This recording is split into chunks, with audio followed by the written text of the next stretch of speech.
to attend today, you will know that today's webinar we are hosting as part of GIS Day's 25th anniversary, a significant milestone in celebrating GIS and the power of spatial data to transform the world.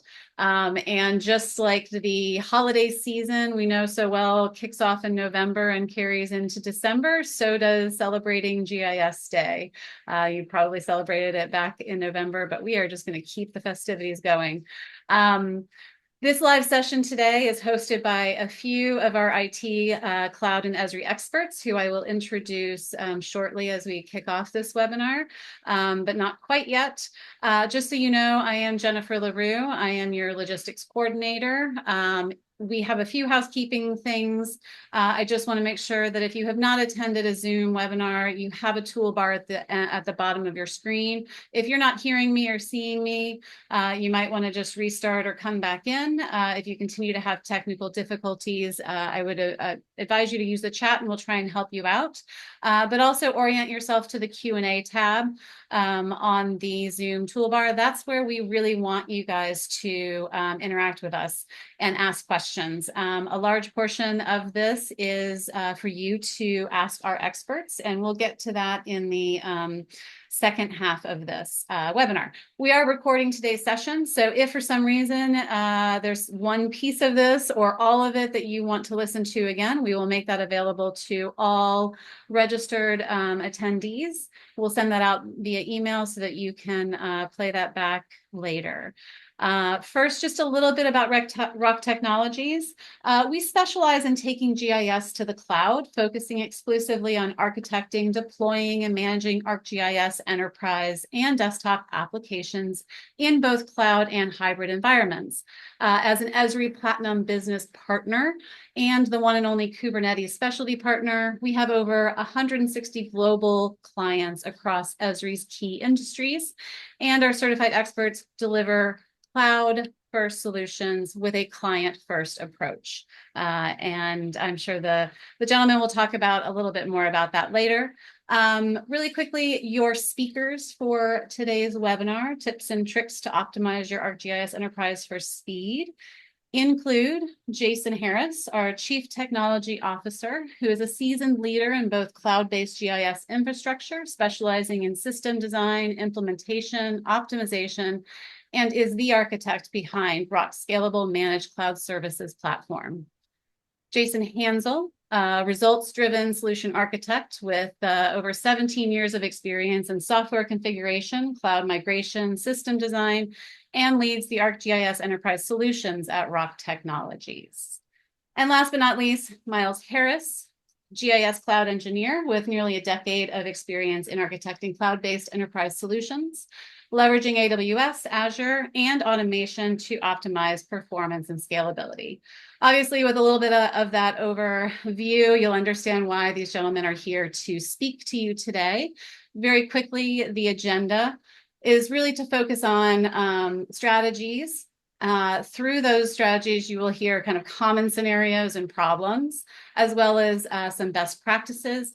And then the second half of this time together, we do want to open it up for a panel discussion. So I'm going to just reiterate, if you have questions as the presentation portion, we're going through that, please feel free to ask those questions. We do want this to be interactive, and we have the people here to answer your questions. But first and foremost, before we get into the webinar, we do want to know a little bit about our audience here today, the participants. And so we really want to get a little bit more of an understanding around your specific situation. So there's 3 questions that are up on this poll. We would love for you to share your answers. We're asking, like, on a scale of 1 to 10, with 1 being very slow and 10 being very fast. How fast do you feel your ArcGIS Enterprise is today? Again, there's lots of factors. The second question also that plays into this is what version of ArcGIS Enterprise is your organization leveraging? That's also helpful for the conversation.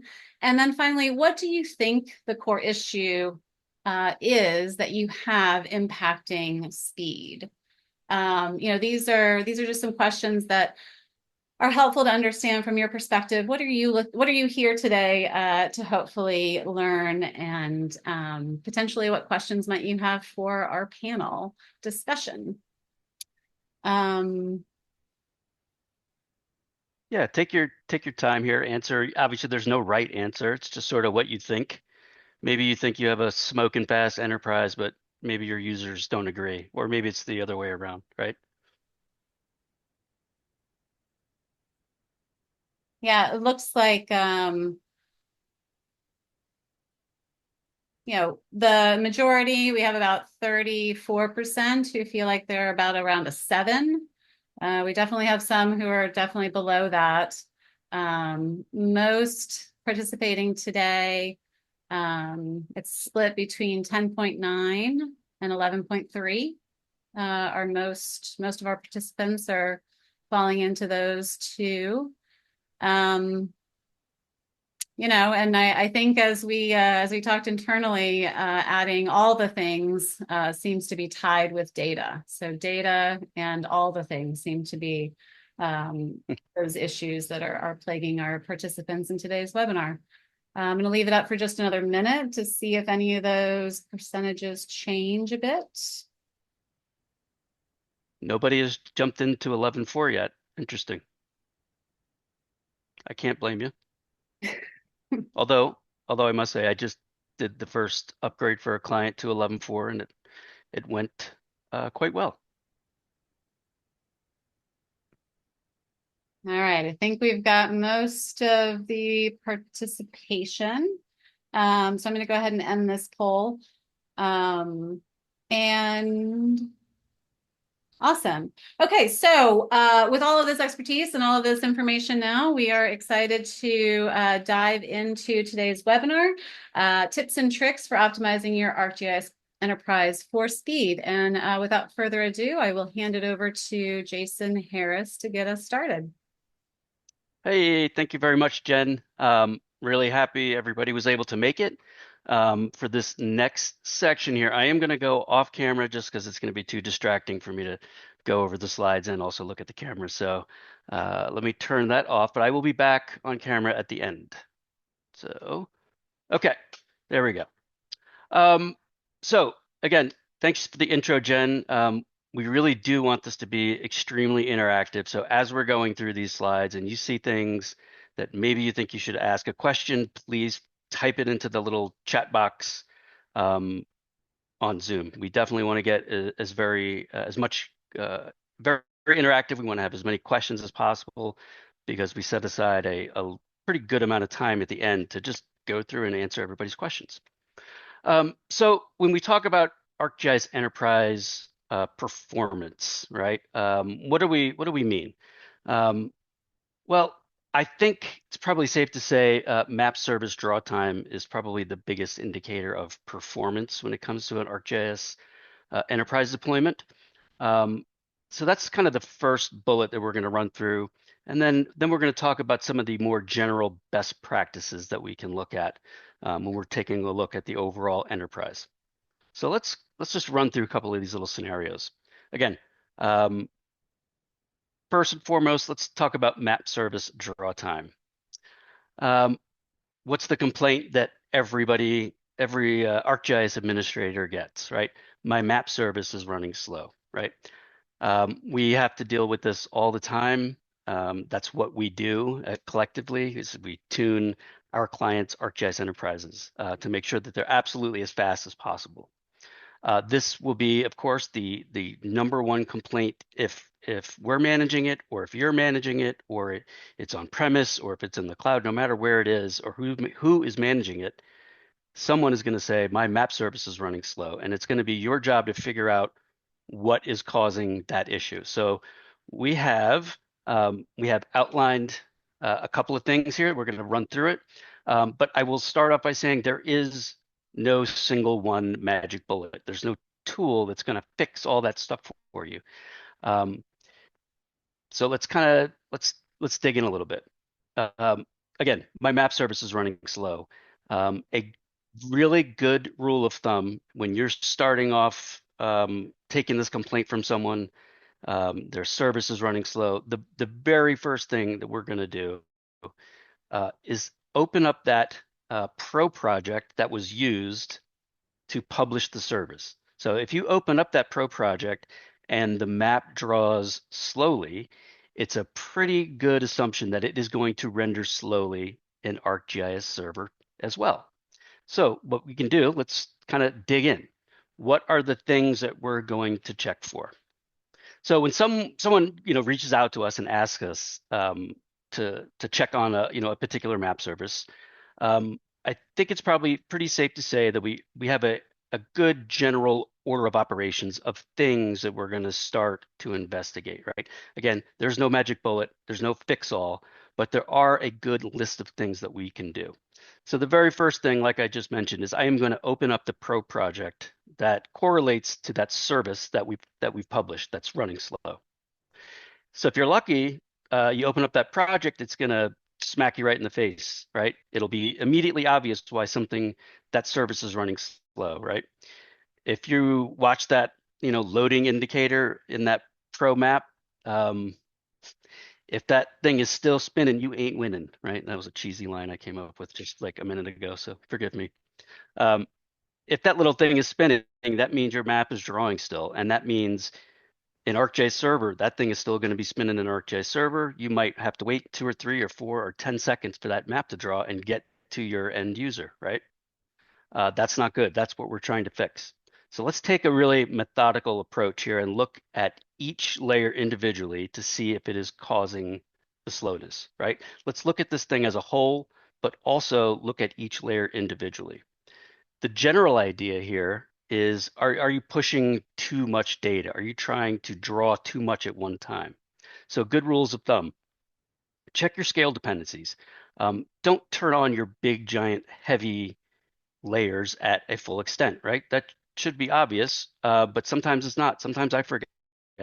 Sometimes I open up the map and I've got a street layer for the entire state of Ohio turned on, right? That is going to draw really, really slow. Also, so make sure you set those scale dependencies to only show those layers when you're zoomed in. Maybe you're pushing too many layers, right?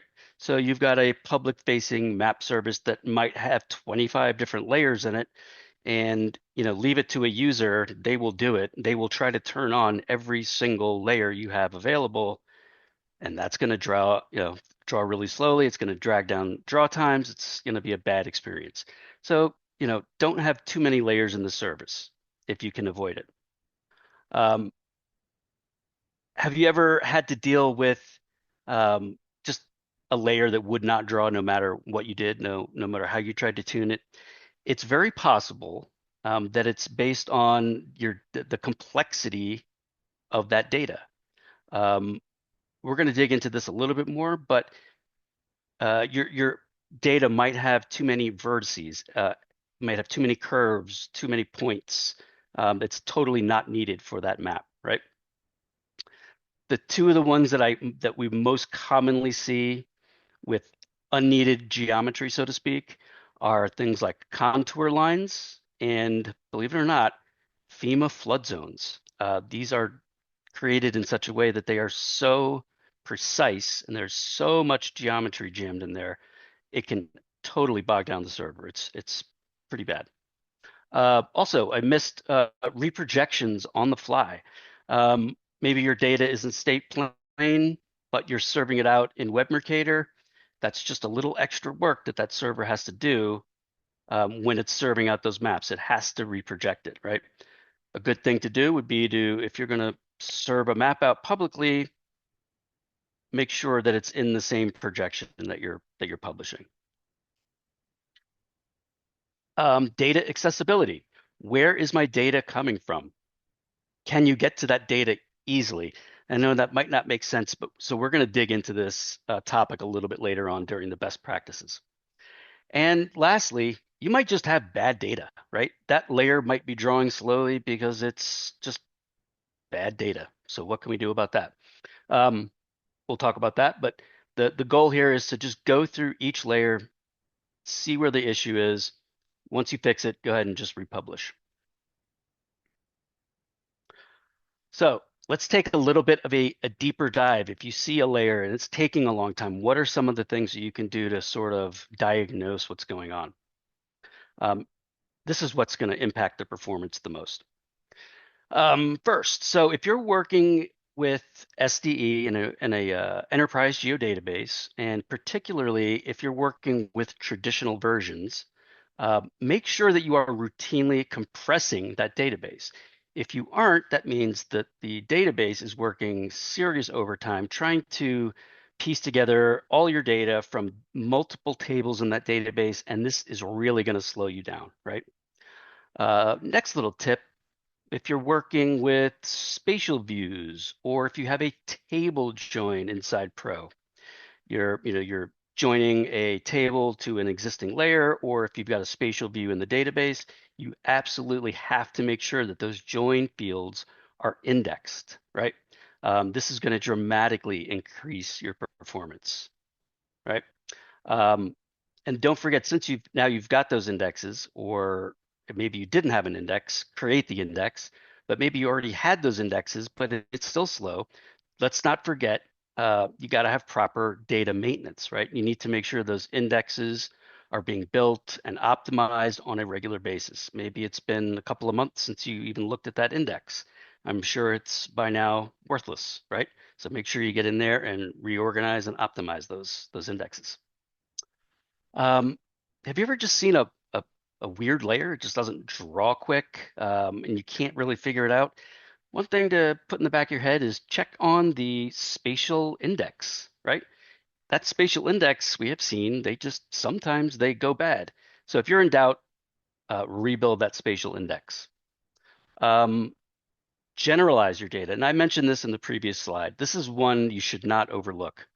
Again, we see it a lot with FEMA flood zones, contours, layers that were sourced outside of GIS, things like CAD sometimes. Um, there's just too many vertices, too much geometry, and pushing that much spatial data is really going to choke out your applications and services, right? Um, Optimizing your query. Um, This is very true for all types of map services, so like image services or feature services. It really is especially true for feature services, which is streaming all of the data directly from the ArcGIS server directly to the browser or the end client, right? Or ArcGIS Pro. Um, you really should only ask for what you need, right? So when I'm streaming all of this data to the client, meaning ArcGIS Pro or the browser, um, that's a lot of data that has to be streamed over the internet, over, with a feature service. So let's take an example. Maybe you're streaming a parcel layer and it's got, I don't know, 60 different columns worth of data.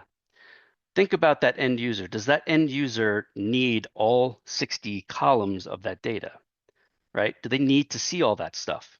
So if you can, pare those 60 columns down to just the 10 or the 15 that they need.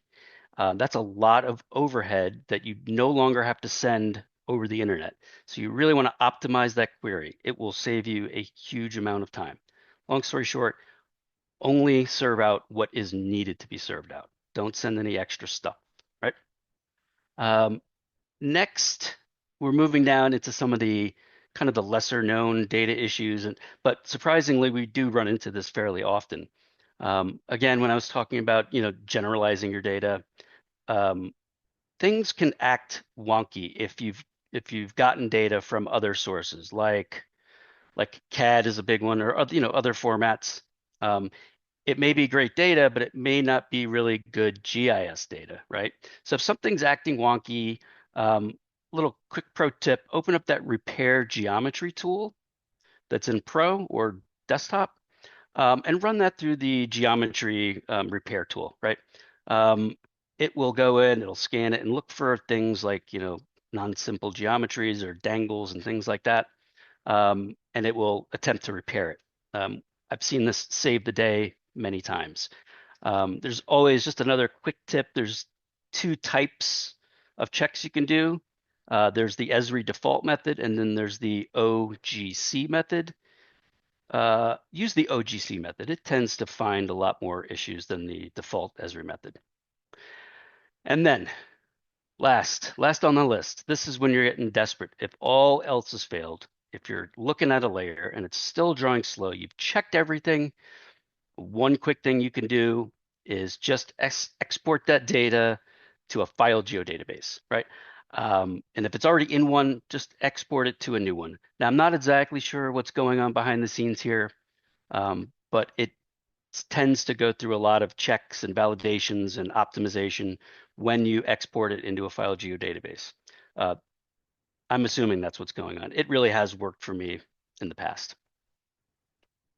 All right, moving along. This is where I could do an entire presentation on just this slide, right? It's your server configuration. How is your server set up? How are your instances configured, right? This is probably one of the most impactful things that you can investigate, and that's your server configuration. We're going to start by paying particular attention to how your map services are configured. As you likely know, when you publish a map service, it gets assigned to a process that's running on the server, and it's called an ArcSoc process.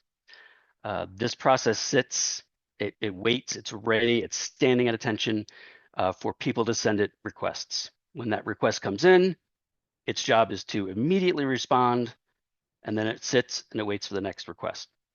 So if you've got this one process sitting there, imagine now that you've got a really popular map service, one that's being accessed by the public. Maybe there's hundreds of people trying to request that map or that one request from that one single ArcSoc. So a good way to kind of explain this and put it in to layman terms is you can think of the ArcSoc like a door, right? If you have hundreds of people that are trying to get into this one room and there's only one door, a lot of people are going to need to, get in a line, and they're probably going to have to wait for a while, right? So imagine you could add more doors to that room. Those people could get in a lot quicker, fast. So the same goes for map services. You can add more ArcSocs. You can effectively open or add more doors for people to access your map service. So one thing to keep in the back of your mind is by default, when you publish a dedicated map service, it's going to have the ability to spin up 2 ArcSocs, right? Just 2.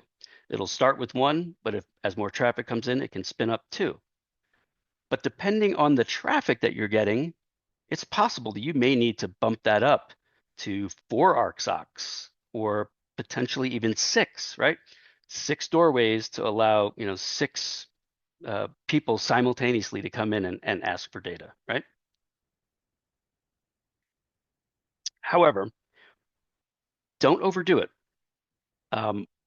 We kind of audit people's servers, and we help them with their performance. We jump in and lo and behold, someone has tried to add 20 ArcSocs to a service, or 10 ArcSocs to a service, or 50 ArcSocs to a service.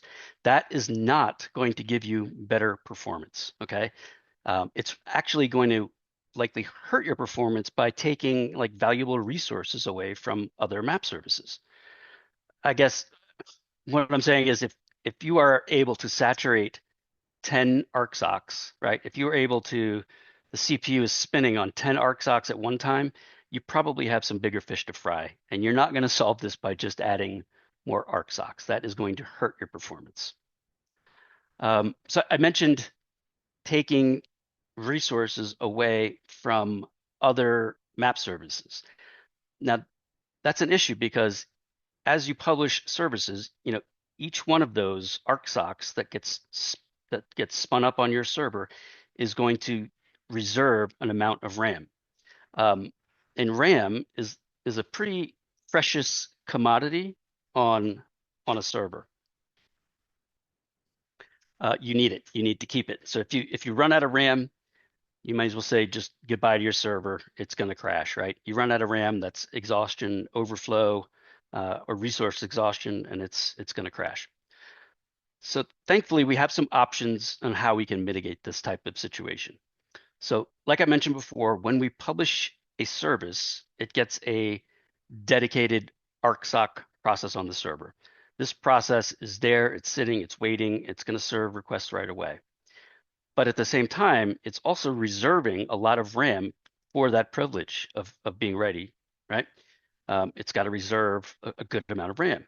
These services are called dedicated services. And this is where you should set your most heavily trafficked services. They should be on their own dedicated ArcSoc, right? Those are called dedicated instances. But consider the scenario where you've got a lot of other map services and they probably don't get hit all that much. You still need to have them, but they're not being heavily trafficked like your parcel layer or your roads layer, right? These layers are that are less frequently used, we can publish as shared instances. So effectively what we're doing is we can take many, many different services. These are the lesser used services, right? And we can publish all these services to a small handful of shared SOC instances, right? That's going to be a shared service. So someone requests a map or data for that service, that shared SOC will load up that service into memory and it'll start responding. And then when the traffic drops off, it can release that from memory. So it's effectively a way of serving a lot of map services in a small footprint, right? Again, these are really appropriate for your lesser used services. Again, I could go on with this one all day and trying to figure out what should be shared, what should be dedicated. If you have any questions about this, again, really want people to ask questions. So make sure you throw those in. Uh, Last, log settings.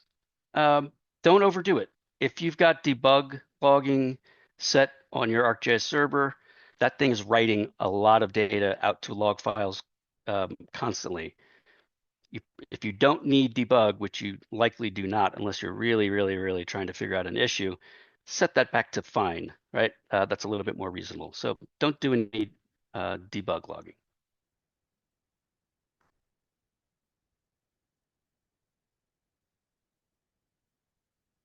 All right. My mic just turned off, so I had to turn it back on. Sorry about that. Next, tip number 4 is the server hardware. Do you have enough horsepower, right? Maybe you've got a big site, lots of services, but you're only have a small 4 CPU, 16 gig of RAM machine. It's a fine line of dealing with hardware uh, and the software and what kind of infrastructure you're dealing with. Just a real quick, easy way. I mean, is just open up, remote into that server, take a look at the task manager. Is your CPU pegged? What's your RAM utilization looking like? Those are going to give you some pretty quick indicators of if you're, running short on infrastructure, so to speak. You may want to consider, bumping up that server to if it's a virtual machine, right? Which I would expect most of us at this point are on some type of hypervisor, like we're in the cloud or we're running on premise with, VMware or something like that. Of course, we have the ability to assign these machines on the fly, extra RAM, extra CPU, or bigger disks. Consider bumping up that machine, adding more CPU, adding more RAM. Um, Faster disks, particularly when you're looking at the enterprise geodatabase. Um, Fast disks can make a huge difference. You may come to that point where it's like, all right, do we scale up or do we scale out? Um, do we need to add another machine to our existing ArcGIS server site? Or should we increase the size of the existing machine, right? That means, add more CPU to that one machine, or add more RAM to that one machine, or scale out by adding another server to the site. So effectively round robin your requests. There's pros and cons of both. Again, if you've got questions, we're here to answer. Let's go to the next slide. Last one, tip number 5, cache me if you can. So if you can cache your services, do it. So because sometimes you're just slow draw times are really unavoidable, right? Um, you got a lot of data, and that's why these cached services exist, right? So the number one big ones are things like imagery, things like your base maps, layers like contours, right? These are really good examples of data that is just inherently going to be slow. So consider, if you can, caching those layers. Contours, safe to say that they're not going to change very much, right? So that's a good one you can cache. Imagery. I don't think your imagery is going to change from year to year. So if you've got the new 2024 aerials in, we don't want to draw those dynamically because it can take a really long time. Go ahead and cache it. And this is true for all types of layers. It doesn't have to be imagery. It doesn't have to just be contours. Anything that doesn't change frequently, any data that stays pretty stagnant, can be cached and can dramatically increase or decrease your load times, right? But you do have to consider how often that data is getting updated, right? Um, you don't want to, if your parcels are updating, every day or every week, that'd be a lot of work to cache that stuff, right? So just, you got to pick your poison right in the middle. Um, but when you do decide you're going to create cache, you got to create it responsibly. As you probably all know, creating cache is a very, very CPU intensive operation. Um, you really should consider a dedicated server that you can spin up and spin down that's just going to create cache, right? Or if you've got a beefy desktop, or if you're in the cloud and you can spin up a big desktop, you can also create TPK files directly in ArcGIS Pro. And then you can manipulate those TPK files and publish that as cache. But again, it's a very CPU intensive operation. Don't do this on a production server that people are using, right? It's going to impact performance. All right. That was my quick tips and tricks. Now we're going to go through some ArcGIS Enterprise best practices. It's really ArcGIS Enterprise has grown into a really complex, multiple application role system. So optimizing your performance, your ArcGIS Enterprise deployment for speed, and it's going to involve many different levels of tuning, from the service level, which we just talked about, to some of the hardware configuration and some of your usage patterns, right? So without further ado, I'm going to hand it off to the rest of the team. I want to introduce Miles Harris, Jason Hansel, and I'd like to give a special shout out to a special guest, Chris McConaughey, who is going to be on hand to answer any database specific questions that we have at the end. So again, keep those questions coming. Excited to answer them. So let me hand it on over. Take it away. Go ahead, do next slide. There we go. Okay, well, kind of also trying to keep this in the context of speeding up your enterprise. It's important to have a roadway. It's important to be able to drive, and networking is kind of an important piece. We got to keep the traffic moving, so to speak, because when you break it down, each user is sending requests to the application. The application is handling those requests across the network. So networking is pretty important. So uh, one kind of simpler thing to understand is the speed of network is important, and things that are closer to each other tend to take less time than things further away. And so it's almost Tobler's first law of geography, not quite, but anyways. So the idea is whenever you're architecting your environment or you have your environment, you keep everything hosted in the same network. Your databases, any files that need to be accessed, the server roles, all the ArcGIS Enterprise components, keeping it all in the same network. That's going to ensure that latency is optimal. There are some scenarios where, and we've seen this before, where in cloud environments, some organizations want to have their ArcGIS Enterprise in the cloud, but they still retain some on-premise applications or databases or whatever. And God forbid if some of those applications rely on some of those on-premise artifacts, then that can kind of create some issues, because if an application is in the cloud trying to access on-premise resources, that's going to take a lot longer. And so you're going to see a degradation in performance, and namely speed. And so you got to think about how you want to go about it. Ideally, you want everything in the same network. Ways to kind of work around that is a lot of organizations that maybe implement some sort of network peering, maybe like a VPN or something. Now, there's still slowness, so ideally, you still want to try to get your on-premise stuff more in the cloud hosted environment, rather than, and so that whenever your application is in real time trying to use those on-premise resources, maybe it's using a copy of it that was maybe brought up into the cloud via a job that runs with a VPN periodically. But it's still getting the benefit of being in that same environment because it just ran the night before or something like that. What you don't want is trying to implement a VPN to create that bridge and expect real-time application access to be good. Yeah.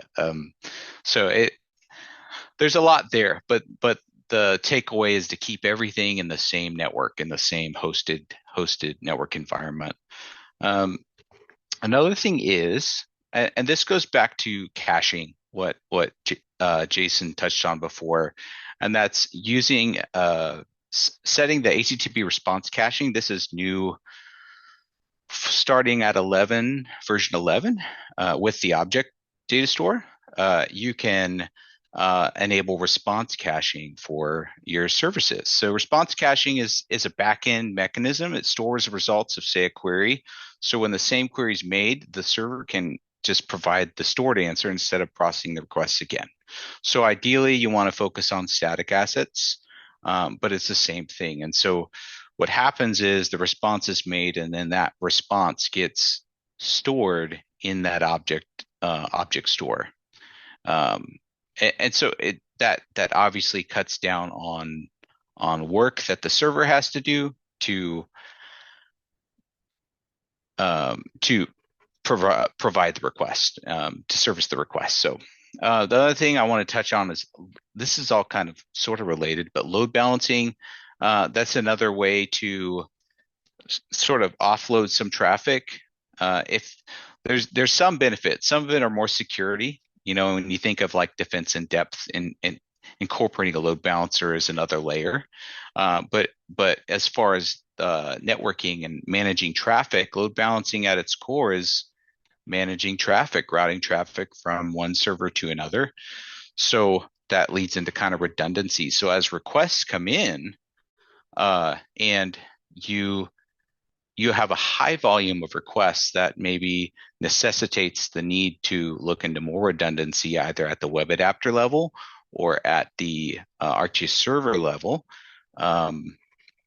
You can utilize load balancing to kind of handle those requests as they come in, and better manage it, and keep the application a little bit more balanced as it's servicing them. So to summarize that, the web adapter, in a sense, can sort of acts as a load balancer, but you can incorporate redundant web adapters for a given ArcGIS Enterprise component. So Portal can have more than one web adapter. Server can have more than one web adapter if a server role. Those are all things that you'd want to kind of incorporate to ensure that your application is scaling to the amount of requests coming in. So high availability is another thing to think about. So if you have, going back to what Jason said, as you scale horizontally, if you have a lot of requests coming in for particular services or particular server role, and that server is kind of being bogged down, you want to think about maybe adding another server to that site, and then the web adapter communicates with server, and the servers stay in sync with each other, and they kind of work together to handle those incoming requests more efficiently. The last little line there is using firewalls. This is kind of more of a from the angle of knowing your intended your users, knowing your users, the network that they're coming from. Maybe it's limited to a certain region of a geographic region, or maybe it's limited to, say, an IP range, but limiting how much access you have to your application. The benefit is helping eliminate unwanted traffic. And that, of course, is going to keep your application performant and running as expected. So go ahead to the next slide. I'm going to let Jason Hansel take this one. All right. Thank you, Miles. Yeah, I'm going to pretend like I'm at Subway, and I'm going to keep it moving. But the efficient use of hardware, I believe Jason Harris touched on it in slide 4, but basically, I like to think about the enterprise essentially as your house.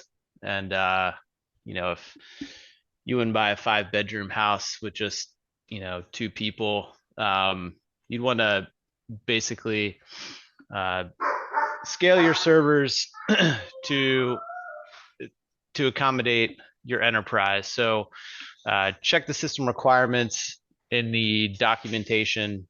Look at capacity so you have room to grow, but don't scale out these servers so large that you have wasted resources. So that can save money as well. So just being efficient on how you use that. The biggest one for me here would be workload separation. And again, this is a topic we encounter a lot, but we see with the base enterprise deployment of a hosting server, a lot of people can just really start to pile on content and services to that initial server role. So having some awareness of maybe how you're going to grow your enterprise, looking at incorporating other server roles to accommodate various workloads. That could be anywhere from like a mapping publishing server role, or to some dedicated roles like a geoanalytics server, or an image server, or a notebook server. But can't stress enough to keep the hosting server as lean as possible, just to reduce the footprint. We see a lot of issues where that server can go down based on the load that's being put on it. And that can also really affect federation across the enterprise. So that segues really nicely into being careful with the data store. And that's just really being mindful. It is a black box, but when it's on your enterprise, you do have to manage that server. So any content you push into that data store also has a footprint where it's configured on the server.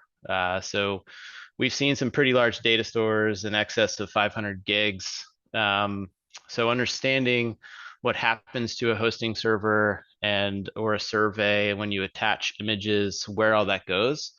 And also the awareness of what happens to that disk space when it gets under 10 gigs, or how many users connect into the data store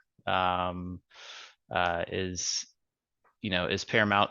So we encounter a lot of those issues. So I can't stress those two enough.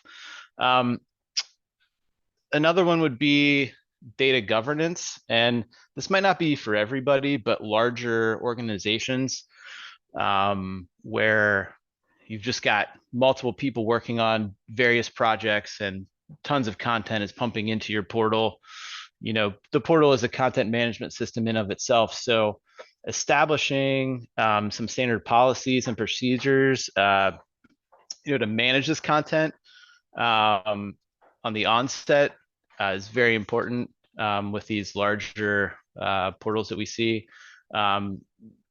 Just the end result can really establish the policies or improve on workflows, operations, performance, which can lead to cost optimization and really just optimization all around.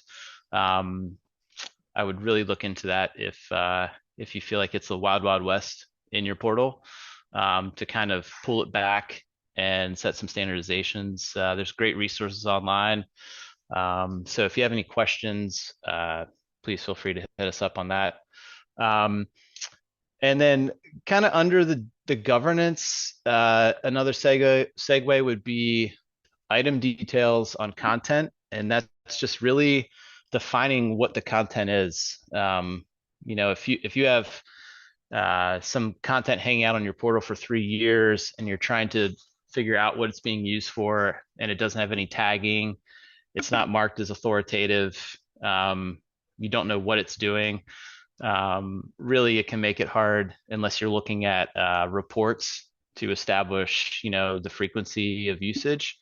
So when you publish something or when you create something, an app, a web map, a service, whatever it may be, attach some tags to it so that other people within the org know what it is.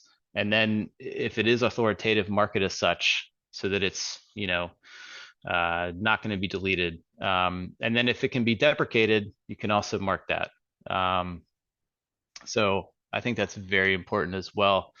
And then obviously through governance and managing item details, removing anything that you don't need. So if you're publishing these tested hosting services, that might be contours or something like that, that are, ultimately eating up space on your data store and potentially affecting resources, do some house cleaning, schedule that, a couple times a year, make it an effort, and pull some reports, look at the usage.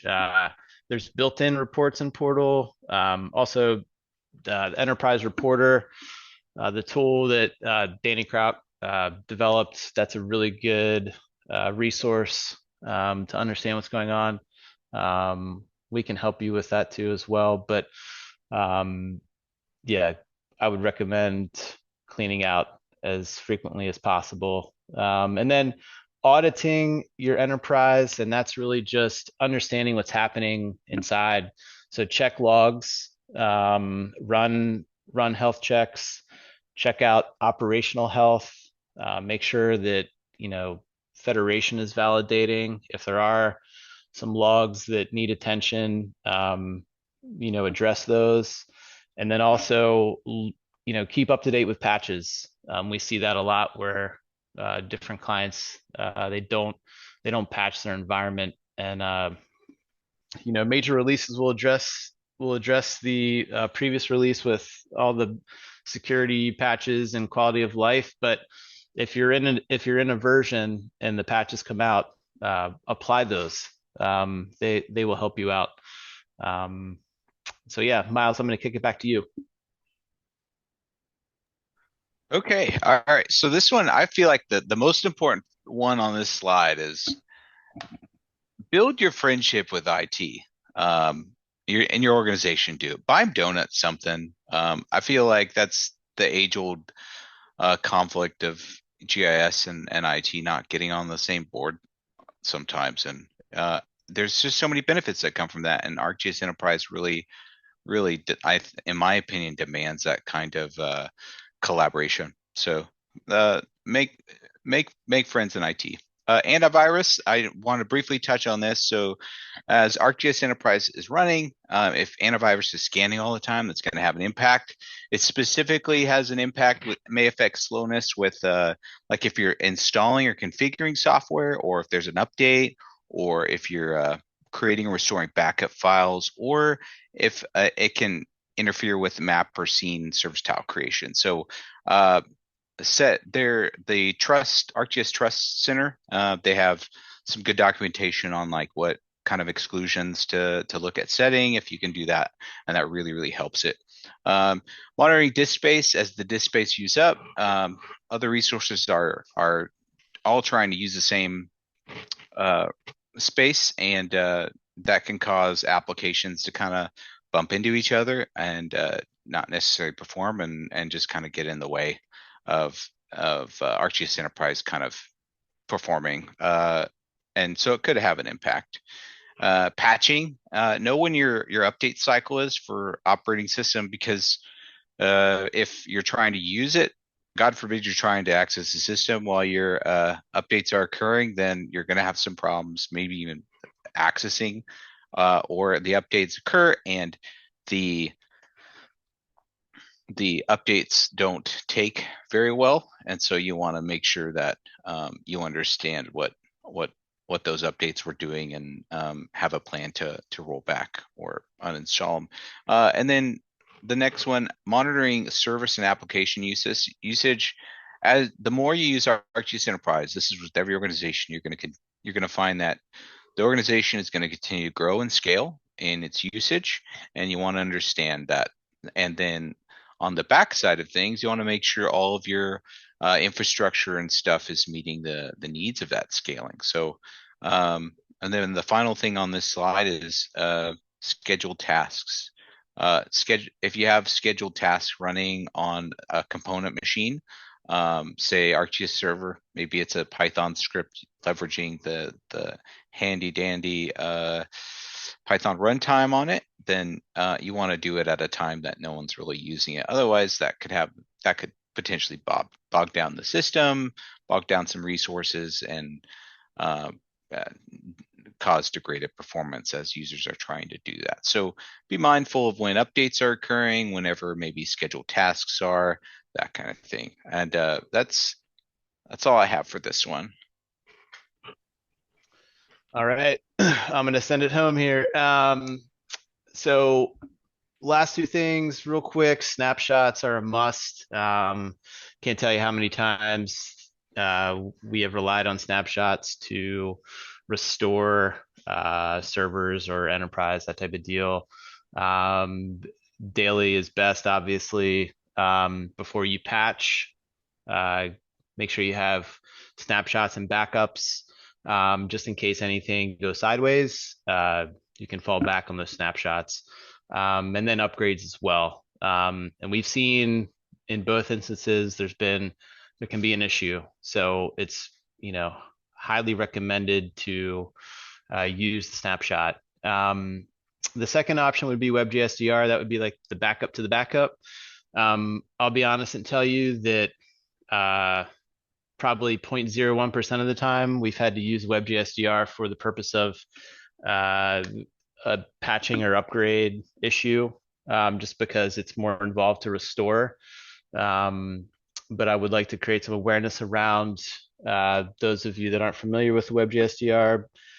Just if you run, there's two backup types. There's a full, which is meant for restoring options, which is great for migrations or restoring in the issue, or if there is an issue. And then there's a second one, which is a backup, which will just run a backup which cannot be restored, but it will back up your enterprise.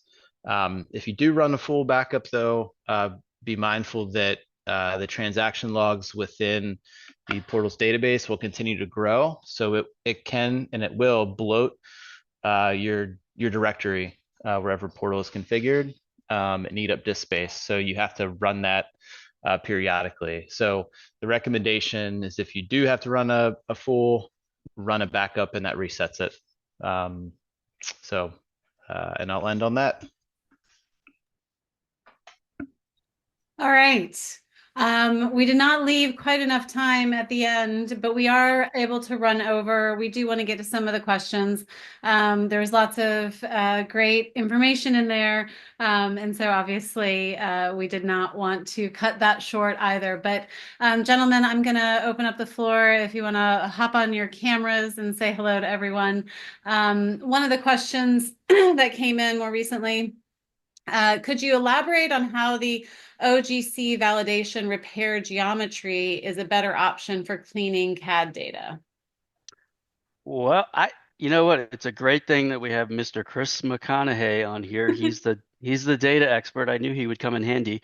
And I don't know that it's specific for CAD data. I'm just saying that whenever I have to check geometry on something, I'll first run it through the Esri checker, and it usually finds nothing. And then I run it through the OGC method, and it finds, I don't know, a dozen problems. Chris, you have any comment on that bit? Yeah, so I have used both of them extensively, and it seems that they just check really for different things. I mean, some of this there is some overlap there, but from everything that I've seen, the Open Geospatial Consortium group just has a more robust list of geometry checks that they use. It's the one that I prefer to use as well. Not to say that I don't, I normally run both. If I suspect geometry issues, for example, spatial indexes are constantly getting corrupted, or I'm doing some sort of large geometry or reprojection or something like that, and I'm running, I want to check my geometries. I'm going to run both. Um, but in the many years that I've been running both methods, most of the time it's the OGC that catches the issues over the Esri methods. I see. I knew you were here for a reason, Chris. Thank you. All right, we're gonna do a couple more. Let's see. Another one is, do you recommend offloading any type of content or access to AGOL to remove load from Enterprise? I'm sure we could all answer that. Sometimes. How's that? What do you think, Hansel?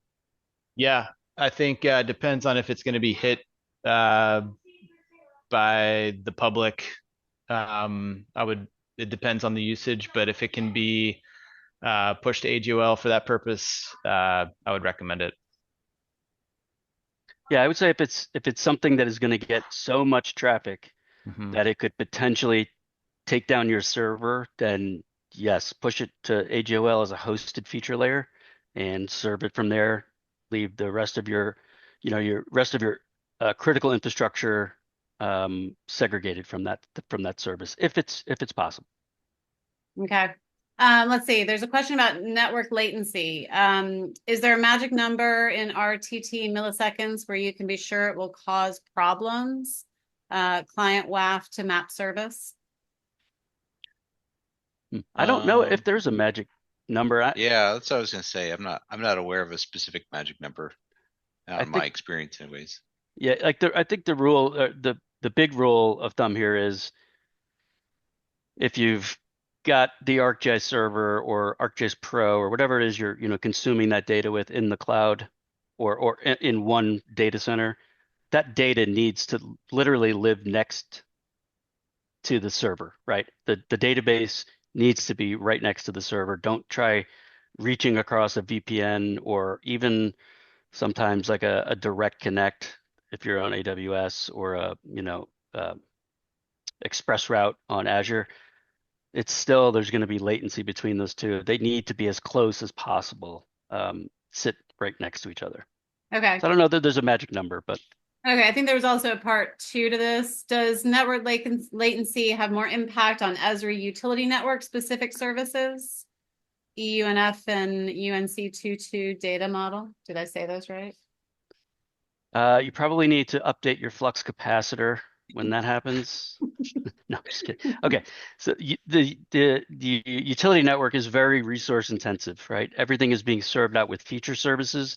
So I don't know that there's a network latency situation. Either way, whatever it is, that data's got to be next to the server. But the issue is if you're serving out utility network services, you got to have some pretty big horsepower behind it. And as I was talking about before, those are the types of services that are getting hit all the time, constantly. They're going to need a lot of ARC socks. They're going to need a lot of those doors to be opened. So consider bumping up the number of ARC socks for the services that are published on the utility network. Awesome. Okay, I want to be respectful to everybody's time. There's several more questions that have come in, but guess what? These guys get to answer them after this webinar, and we will post that on our website and share out the link. So feel free, I believe if you open up the next slide, there is a hello@rocktech.net. Oh, there's some helpful links, but there's also this email address. If any questions that you have coming out of this webinar today, tomorrow, a week from now, a month from now, please reach out. We are more than happy to answer your questions. And for those of you who have stayed on a little bit longer, I really do appreciate it. I do have one quick poll closing out that I would love. What do you want to hear from us? What would you like us to talk about next? We have a couple of different topics here up on the screen. We want to make sure we're creating content for you guys and your colleagues. And so we would really appreciate if you could just let us know what you want us to talk about. Thank you again. I want to thank Jason Harris, Jason Hansel, Miles Harris, and Chris McConaughey, who was our special guest, for answering questions and leading us through our webinar today. And thank you for all of you who participated. We love doing these webinars. We do them every quarter, and we hope that we will see you at our next one. Thank you so much. Have a great day. Send those questions. Send those questions. Yeah. All right. See you, everybody. Bye, guys.